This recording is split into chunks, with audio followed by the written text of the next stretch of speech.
जबलपुर में एआईएमआईएम के राष्ट्रीय प्रवक्ता बारिश पठान का आगमन हुआ। विधानसभा चुनाव के मद्देनजर उन्होंने एक प्रेस वार्ता को संबोधित किया और कहा कि विधानसभा चुनाव में उनकी पार्टी की मध्य प्रदेश में अच्छी परफॉर्मेंस रहेगी। जबलपुर में पार्टी ने गज्जू सोनकर को अपना प्रत्याशी बनाया है। बारिश पठान का कहना है कि जबलपुर में विधानसभा चुनाव में उनके प्रत्याशी अच्छा प्रदर्शन करेंगे। आने वाले चुनाव में उनकी पार्टी मध्य प्रदेश में अपना स्थान बनाएगी। उन्होंने मतदाताओं से अपनी पार्टी का समर्थन करने की अपील भी की। पर सभा स्थल कैंसिल कराया गया और वहाँ पर जो लाइट गोल कराई गई थी और कार्यक्रम में व्यवधान उत्पन्न करने की तरह तरह की वहाँ पर षड्यंत्र किए जा रहे थे और वहाँ पर जो शासन प्रशासन के अधिकारी जनता के बीच में रूबरू हुए और हम लोगों ने जितने भी घोषणाएं की हैं, वचन दिए हैं, वह आने वाले दिनों पर हम लोग जनता के बीच में जाकर उनकी हर समस्या का समाधान करेंगे।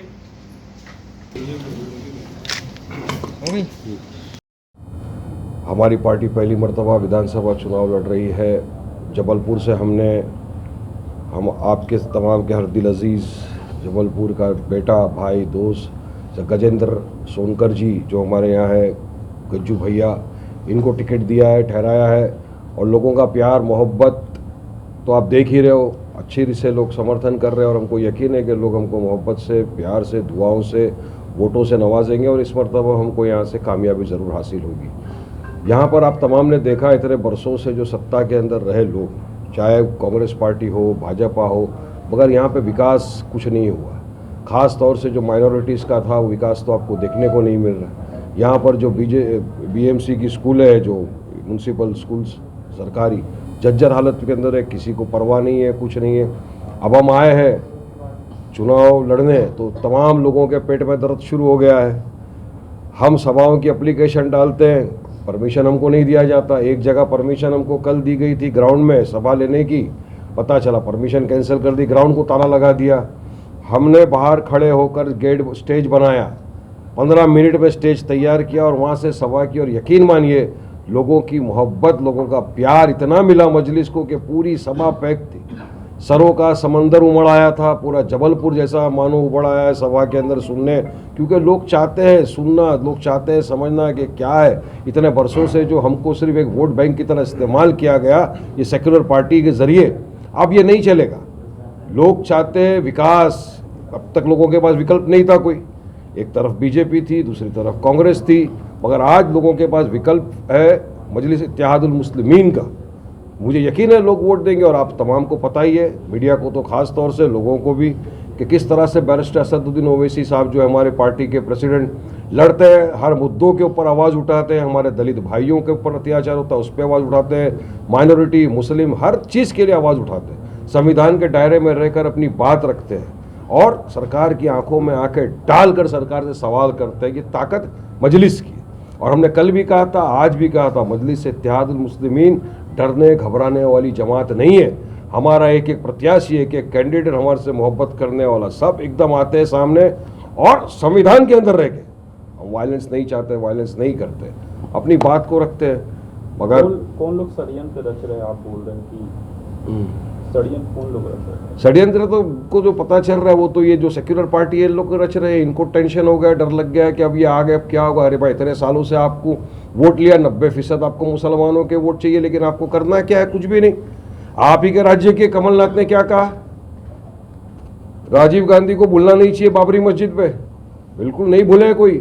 बाबरी मस्जिद का ताला खुलवाया आपने, आपकी वजह से हमारी बाबरी मस्जिद शहीद हो गई, तो नहीं भूलता है इंसान। Black day in the history of democracy आ गया था वो 6 दिसंबर का दिन, आप हम सबको याद है। और क्या किया? पूरे मध्य प्रदेश के अंदर 230 सीटें हैं चुनाव की। मुझे बताइए कितने मुसलमानों को कांग्रेस ने टिकट दिया? सिर्फ 2। अरे जिसकी जितनी संख्या भारी उसकी उतनी हिस्सेदारी का स्लोगन लगाते हैं ना, तो हिस्सेदारी के हिसाब से तो कम आपको 20 टिकट देना चाहिए था। आपने नहीं दिया, हमने फैसला किया हम आके लड़ेंगे और हमने तो हमारे गजेंद्र सोनकर भाई को भी टिकट दिया है। हम तो 3 जगह पे लड़ रहे हैं, देखिए, जबलपुर में लड़ रहे हैं, इंदौर में लड़ रहे हैं, बुरहानपुर में लड़ रहे हैं। आप तो इतनी तरफ से लड़ रहे हो ना, आपका फर्ज बनता था। देखा यह गया है कि जिसका पॉलिटिकल एम्पावरमेंट नहीं होता, जिस कम्युनिटी का, वो आगे कैसा बढ़ेगी जब आपकी आवाज़ असेंबली में नहीं उठेगी। तब आप आगे कैसा लेके जाएंगे कम्युनिटी को, कौम को किस तरह से आप उनके जो सारे मसले मसाइल हैं उनका हल करेंगे। तो हम लड़ रहे हैं विकास के लिए, हिस्सेदारी की लड़ाई है, ये पॉलिटिकल एम्पावरमेंट करने के लिए हम आए। हमको लीडर बनने का कोई शौक नहीं, हम चाहते हैं कि जबलपुर से ऐसा नेता तैयार करें जो जाए जबलपुर की आवाम की आवाज़ बने और असेंबली के अंदर जाके आवाज़ उठाए और हर वक्त उनके साथ खड़े रहे कंधे से कंधा मिलाकर। और सोनकर साहब ने तो कोरोना काल के अंदर आप देखिए काम किया कितना सारा। जब यहाँ पर पानी की किल्लत पड़ गई थी 2018 में, पूरी तरह से इन्होंने अपना टैंकर लगाया, फ्री वाटर सबको सप्लाई किया। उस वक्त ना किसी पोजीशन पे थे, ना एमएलए थे, ना कॉरपोरेटर थे। तो जो आदमी में जज्बा है और हमारी पार्टी और वर्क इज आवर आइडेंटिटी, यही हमारा मोटो है, स्लोगन है। तो हम तो काम करने में विश्वास करते हैं, लोगों का काम करने आए, मगर डर घबराहट का माहौल इनको है तो हम क्या कर सकते हैं। इस बार मध्य प्रदेश चुनाव में क्या घोषणा पत्र, आप किन बिंदुओं को लेकर आपने घोषणा पत्र जारी किया? बहुत सारे बिंदु है। घोषणा पत्र हमारा जो है आपके सामने दिया जाएगा, हमारे पास है भी। उसमें हमने काफ़ी चीज़ें कही है, जिसके अंदर डेवलपमेंट की बात है, जिसमें हम स्कूल बनाना चाहते हैं। जो 12वीं तक का यहाँ पे नहीं है स्कूल के अंदर प्रबंध, वो भी करने की हमने बात की है, वो भी करके दिखाएंगे हम। मीठा पानी जो यहाँ पर टैंकर वाटर चल रहा है, मीठा पानी नहीं है लोगों के पास, तो उसका भी प्रबंध किया जाएगा। और जो जैसा मैंने बताया कि जो सरकारी स्कूल है जो जर्जर हालत में है, उसकी जो रिपेयर है, मरम्मत है, उसका करेंगे। और तमाम जितने भी लोगों के मसले मसाइल है, देखिए साहब, हम जीत के सिर्फ सत्ता पे बैठ के, कुर्सी के ऊपर बैठ के नहीं वो करना चाहते हैं। हम लोगों के बीच में जाकर लोगों के मसले मसाइल को हल करना चाहते हैं। हम चाहते हैं कि लोग पढ़े लिखे आगे बढ़े, जैसा हमने जो हैदराबाद के अंदर दिखाया है हमारी पार्टी ने। इतनी सारी स्कूल है, 17,000 बच्चे वहाँ पर मुफ्त में शिक्षा हासिल करते। 10 से 12 हमारे पास स्कूल है, 4 हमारे पास हाईटेक हॉस्पिटल है। कितने अस्पताल के अंदर लोगों का इलाज बिल्कुल मुफ्त में किया जाता है। तो यही पार्टी का अरमान है कि विभिन्न जगहों पे देश के अंदर इस तरह की सुविधाएं लोगों के लिए उपलब्ध कराए, और इसी ट्रैक के ऊपर पार्टी चल रही है और हम चाहते हैं यहाँ भी ये करें। आपकी पार्टी के सुप्रीमो साहब आएंगे?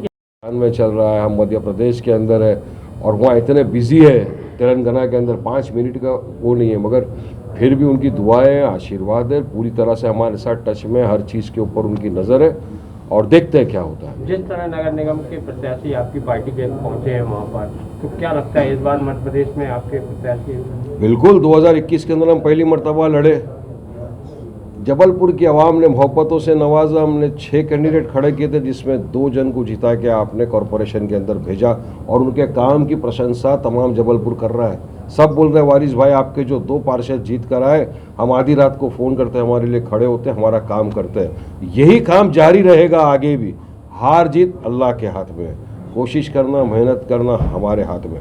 मैं आपके माध्यम से सिर्फ जनता को, जबलपुर की आवाम को यही संदेश देना चाहूँगा कि सबको आपने आजमा लिया, एक मरतबा मजलिस इत्तेहादुल मुस्लिमीन को भी आजमा कर देखिए। अपना कीमती बहुमूल्य वोट 17 तारीख के दिन आकर मजलिस को दीजिए। हमारा निशान है पतंग। इंशाअल्लाह हम यकीन मानिए, हम जुबान देते हैं कि आपके लिए खरा उतरेंगे, आपका हर काम करेंगे और आपके साथ कांधे से कांधा मिलाकर जबलपुर को आगे लेकर जाएंगे।